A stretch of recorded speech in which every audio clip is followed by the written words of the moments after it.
Welcome to the ACC Panic Room alongside Lauren Brownlow. I'm Joe Ovies. ACC-Big Ten Challenge, the last one ever, Lauren. Thanks to television deals, we're going to get the ACC-SEC Challenge next year. But the final ACC-Big Ten Challenge goes the ACC's way. Go ACC. But nobody's really talking about the league as a whole right now. They're kind of fixated on North Carolina, who started the year number one in the AP Top 25. They've lost 3 straight, coming off the Phil Knight Invitational, and then now this loss to Indiana. They're not the first AP Top 25 team to start out a year number one and then lose 3 straight. Duke did this not that long ago. Michigan State, apparently. I saw Michigan, that. Yeah, Michigan State has done that. So it's not a new thing, but that's not going to stop people from freaking out about what's going on with the Tar Heels right now. So what the hell's bothering them right now? It's weird, right? Because, like, as with most things, and not to be like, this isn't to get out of having a take on this, but as with most things, I think the truth lies somewhere in the middle, right? Sure. Like, let's be honest. I think last year was far too large of a sample size to just throw it in the garbage. Like, I know that there's people that want to do that and say they just got hot. And it's like, well, they did win, like, I think it was 17 of their last 21 games. I don't know that we could just say that meant they just got hot. Now, can you say they ran through the NCAA tournament because they got extra hot, like with the Duke game? I don't know. Maybe you could say that. But, like, I don't think we can just throw all of that in the trash. I just don't think There's also the that's context. fair. There is the context of who they beat. Right, it was the losses that stuck out more than the wins. As you said, they won 17 of their 17 out of 15 to close things out. But it was those losses that had people raising an eyebrow. They were beating teams they should beat at the bottom, but they were a bubble team. You can't forget that they were a bubble team last year, even when they closed out the season the way they did. By the end of the year, like with the 17 of the last 21, that includes the NCAA tournament. That includes when they kind of turned it around at the end of ACC play and kind of chilled out a little bit. I think they had like the one head scratcher in that stretch, but that was it.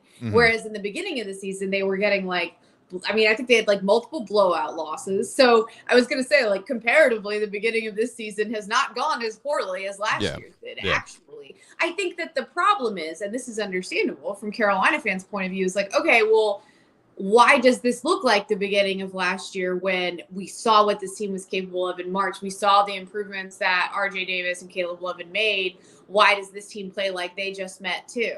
You know what I mean? And and they literally do play like that at times. They play one-on-one ball. They're not getting assists. I guess you could say they're better defensively than last year. I have no idea. Well, Brady Manick is not out there playing defense. Nance is a better defender than Brady Manick. Indiana couldn't get whatever it wanted. Most of what they got was off of Carolina's bad offense. That's, I think, the cause for concern is like Carolina's bad offense, bad shots, bad turnovers are leading to easy points for their opponents. And that's the thing. When you have bad offense, like, you just can't get much else off of that. So much ISO ball, not enough ball movement. Ball movement was what got them to the national title game last year. And we're not seeing that. They're like setting program lows and assists seemingly every other week. They had 5 in the loss to Indiana. Yeah, and they had one of the like record lows earlier this year. I remember, in kind of one of those uglier wins. And so it's not complicated, but then it seems complicated because you look at them and you're like, why are you like this? Yeah. So I do think that if we're going to go through the process of setting proper context to what's going on with the Tar Heels right now in these 3 straight losses, it has to be said that coming off of a trip from Portland, then going to Indiana, while Armando Bacot seems to be playing through some sort of ankle pain, and as we come to find out last night, some sort of shoulder issue that even Hubert Davis. Happened during the game. And Hubert Davis was kind of like, that's a new thing. I mean, we're going to have to find out about that, right?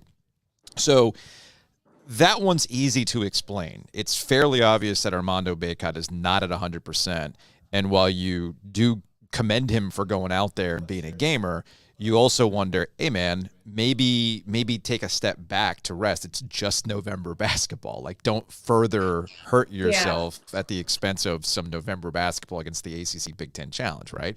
So, but that's Armando. Like, again, credit to him for going out there and trying to power through it. So I think that context absolutely matters. Like, for instance, John Shire after the win against Ohio State last night, talked about a similar situation. They had been in the Phil Knight Invitational. They were in Portland. Oh, by the way, with Carolina, I didn't even mention the 4 overtimes. It's not just they were in Portland. They were in a 4 overtime game against Alabama. Like, that's really important while we're setting this context. Yeah. John Shire talked about the same thing, too, where he's like, look, they gave Monday off, so they didn't really have time to prepare for what was going on for Ohio State. Now, that's opportunities to learn, and because the NCAA tournament, you're not going to have a lot of time to prepare for the next team. But clearly it affected a lot of people that were in that Phil Knight Invitational coming back to the East Coast. I think that context matters. As far as Caleb Love and RJ Davis, to your point, these were the guys that we saw last year turn it around. It's also fair to say that when they turned it around, when they went into the whole Iron 5 concept, that gets you into a rhythm. We're not in that situation now. This is back in the grind of a regular season. Yeah, they're still trying to figure out what the rotation's going to be. I mean, they've given DeMarco Dunn some time. He's been a good defender. Seth Trimble as well has gotten in there. Puff Johnson's getting more minutes. Puff Johnson's kind of working his way back into shape. We haven't seen him contribute the way we kind of did off the bench last year. Like, there's still a lot of there's some kinks they're working out. But I also get it because a lot of the same flaws we've seen at times earlier in their careers, those are the same ones that are coming up again. And so I think that's where the hand-wringing comes in. And I also think, too, and I get why this happens in fan conversations and media conversations, is that you want to compare these squads to previous squads, okay? Right. You want to compare, like, if this is a national title. And it's an easy one to make considering they lost, like, one guy. Now, the one guy, pretty important, but Brady Manek is pretty important. But I'm sitting here telling you that this is not 16-17. This is not the same group. The 16-17 group was never as discombobulated as last year's group was. It never was. Of course, the 15-16 team wasn't either as discombobulated as last year. So, like, there's really no comp either between the two before and after. So, and there's also, and people want to bring up, look at the 09 squad. They started conference play 0-2 with losses to Boston College and BC. Like, never bring up the 09 team in any context. Those aren't the right examples. Those are not it. To use our later tenure Roy teams that they looked, everybody, like, I don't know, was it 18 or 19 when they ended up like a 1 or 2 seed in the tournament, and everybody's like, what's wrong with Carolina in November? They end up just getting it together. I'm not saying they're going to be a 1 or 2 seed. Please don't get me wrong. I'm not saying that. All I am saying is, like, will we be having a different conversation about them? I suspect probably. How different? I don't know. Like, I don't know. Are they a team that we should assume will get back to the Final Four? I don't think we should ever assume that about almost any team, really, because it's a hard thing to do. But that's not how Carolina operates. And that's why I brought up the context of the other squads. And I think this gets back to where I viewed last year differently in context to how we were going to go this year. Right. It was an easy thing to make Carolina number 1 because the last thing you saw is the thing you saw, and you just have this expectation that it's going to carry on. The same thing happened to UCLA the year before when they kind of went on their run, and then But it has to be discussed, and it's fair to wonder how much of last year was a team getting hot at the right time. Like, we make this joke about Syracuse all the time because they've done it a bunch of times. We're not used to seeing that with Carolina, right? One team has a particular joke or cliche you make about them here in the last time and in the last few years. The other has this history you can point to. But we have to understand that the history has to change because it's a different coach, and it's also a different era of college basketball where you're taking in guys like Pete Nance and you just assume, well, you're just going to be the next Brady Manek. Well, he's not. He's simply not. Or the fact that Caleb Love is just going to continue on where he was last year. Well, he's still the same player that was causing Roy Williams to pull out, or to not pull out his hair, but have his hair go grayer and whiter, and Hubert Davis even having issues with him last year. We talked about this last year with Caleb Love. We've talked about it his whole career for the most part, right? You got to take the good with the bad. There's not a choice. Like, there isn't. No. You're going to have to. Now, what I think they could for sure use is maybe a little more out of RJ Davis. I don't feel like we've seen him be super aggressive at all. Caleb Love, it gets heat because he takes a lot of the shots. He has the ball in his hands a lot. Could he pass more? Yeah, but a lot of times it's RJ Davis initiating the offense. And then, kind of going invisible. Like he's not making as many things happen last year as he did either. Yeah. And like we've talked about, they're not moving the ball around. I mean, when you get the ball stuck in one place and you just try to like have Caleb Love ISO at the end of the shot clock or whoever it is, like that's not going to work out well for anybody. Teams are double teaming Armando Bacot. Carolina's not making them pay well enough. They're not moving the ball well right now. When you don't move the ball well, you're not going to be a very good team in terms of scoring unless you have a bunch of guys that can score one-on-one, which they don't.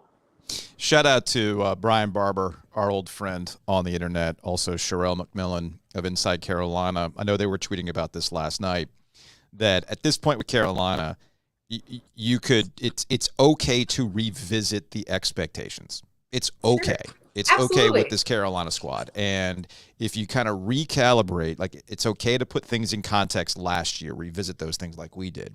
It's okay to understand that it's still early. I mean, it's just December 1, and a lot of these things can work themselves through like they did last year. You can make that assumption.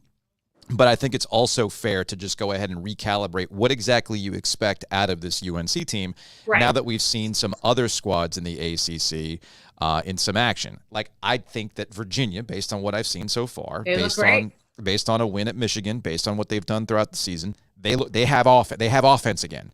You know, they seem to be back to, I'm not saying they're a national title contender because that was a unique group in my opinion, but it looks like Tony Bennett's got those dudes again who's going to be able to score on top of being suffocating in how they play defense and their style. That's going to be a problem in the regular season. Like when you look at who they've beaten. Yep.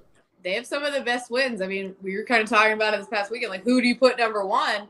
I mean, their wins were up there with anybody else's, including Purdue. So and that's the other thing, too. Like, Giglio pointed this out on the air the other day. It's like what we know about Tony Bennett, unlike Duke and Carolina, where they can get a little loosey-goosey with it. They don't. Tony Bennett does not throw away games. No. He does not. He does Never. not at all.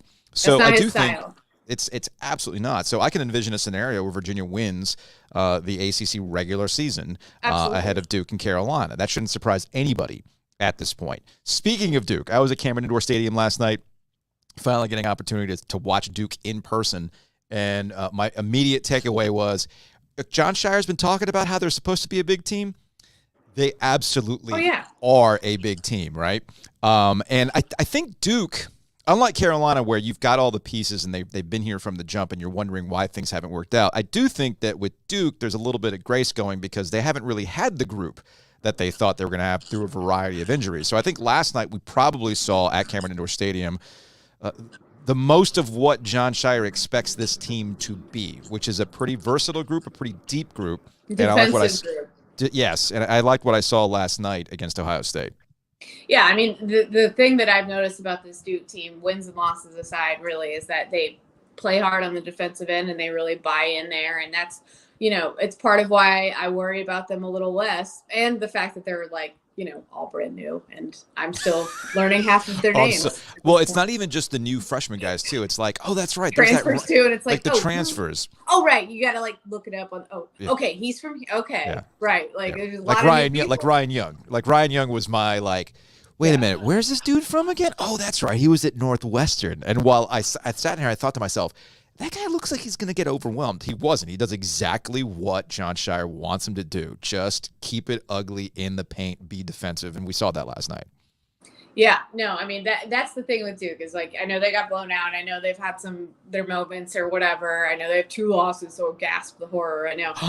Against ranked teams, too. Against ranked teams. Well, right. I mean, I think 2 or 3 of Carolina's might be 2, but either way. Like, it's yeah, they'll be fine. I'm not concerned about them either because it's early. It's not the same reasons necessarily as with Carolina, but I'm not concerned about them either in terms of who they've lost to and how.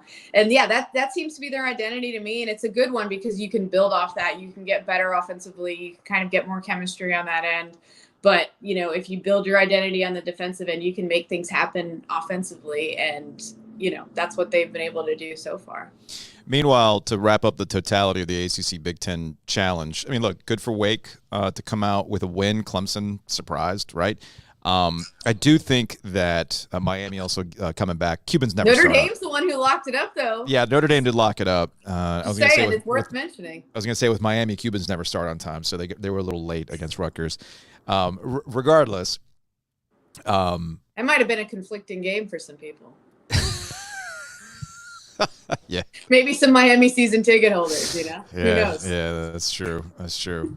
So especially if they're from Union City, that might be a That's problem. what I'm saying. I'm just saying, yeah, that's true. Now, so I do think that so far what we've seen with the ACC is they clearly have a defined bottom, right? Like Syracuse, not good. Florida State, not good. The worry going forward is once they start getting into conference play, which does start up this weekend with Boston College and no, Duke. They're gonna Florida State 100%, like because they've dealt with injuries and suspensions. I'm not saying that what they've done is excusable with that. It's not. But Florida State's going to skew metrics. They're going to beat some people and they're going to skew metrics. As an FSU fan tweeted at me last night, can't wait to give some teams some quad 3 and 4 losses. Yep. Like, no, that's exactly what Florida State's going to do. That's exactly what's going to do. Quad 3 probably before it's all said and done, but like they don't have many opportunities left to do that. And that's honestly, hasn't that been honestly what's plagued the ACC for like the last, I would say 5 years or so almost, is that there are these teams that have rough starts that don't necessarily have as many new pieces. Florida State does though, but still, like they play terribly in non-conference, then they get into conference, get it together, and then all of a sudden they're handing teams some bad losses that could have otherwise maybe made the tournament field. Like that's what the ACC has been doing to itself lately. I'm not going to blame Florida State and put them in that umbrella though, considering what they're missing. That dumb 16-game suspension for that one dude is ridiculous. Now the mystery team to me, I mean, I think we have a defined bottom in the ACC. We know who the contenders are going to be at the top of the league, as we discussed earlier. To me, the mystery team is the one team that didn't play in the ACC-Big Ten Challenge. It was NC State. Now there was NC State representation in Cameron Indoor Stadium. There was a guy in the stands wearing an NC State hoodie. I was like, all right, solidarity, right? NC State played William and Mary. I think Casey Morsell just hit another 3 in that game. Yeah, apparently. So honestly, I do think that NC State is the mystery team. I don't know what to make of them so far. They did. NC State fans have to be thrilled because this is exactly where they are right now, playing well. Yeah. And no one's talking about them. Why would you? That's the Julius Hodge special right there.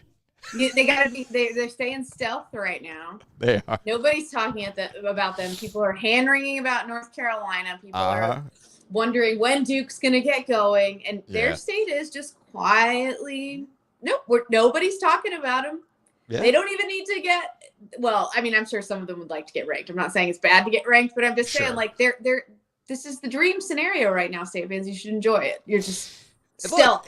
And the thing is, like, they're in the whole Battle of Atlantis thing, and they played Kansas close. They got a good win over Dayton. So I mean, that's an important win, by the way, for NC State. And as Giglio pointed, and they beat Butler. Like Butler's whatever. I mean, but still, like they beat them soundly. There was no there was no suspense there. Really. Yeah. And as Giglio pointed out yesterday on the radio show. Never forget William and Mary beat Mark Gottfried on his contract extension day. Like, don't take Bill and Mary lightly in these situations. Oh yeah, that's a team that might surprise you from time to time. Yeah, so I need to. No, they've been good in the past. Yeah, I need to. What's funny about State is because to your point, we have been kind of everything's the focal point right now is about UNC and what the heck's going on with them. Can they turn around? Obviously, the fascination with John Shire's first season. I mean, I don't know. Maybe Carolina can finally get things going when they ruin John Shire's first game at Cameron Indoor Stadium in the rivalry in the same way that they ruined Coach K's last game at Cameron Indoor Stadium. Like maybe that's the jumping off point. I have no idea. But I did laugh at a State. I did laugh at a State fan I saw on my Twitter timeline tweeting something along the lines of like, "State's playing great. Carolina's in a losing spiral. Can't wait till they beat us by 30 at PNC." Spoken like a State fan. Spoken like a State fan. Anyway, that's going to wrap it up for this edition of the ACC Panic Room. We will see you Saturday night following the ACC championship game between the Tar Heels and the Clemson Tigers. You ready for that, Brownlow? Can we get them to wear blue and orange? Like, I would love to see it. I saw someone tweet that. Like, that would look so cool. I don't know why teams don't do this. Yeah, shout out to Josh Graham, our friend over at WSJS, who I think at the Carolina State game was like begging Carolina State. We've been begging for years. I've been begging for this for years. Yeah, he tried to like talk up Bubba Cunningham, the AD at UNC. Like, yeah, it's State and Carolina. Whose fault it is. I don't care. Carolina and State should play in their home uniforms. I need to see the red and the blue it all the time. It looks really good. All the time. Look at USC and UCLA when they play. It's beautiful. Right. So give me the same thing with Clemson in their orange and UNC in their blue. That would look really, really cool. It looked like a Splatoon match to me. Shout out to the people who play Nintendo. All right, Lauren, we will see you Saturday night.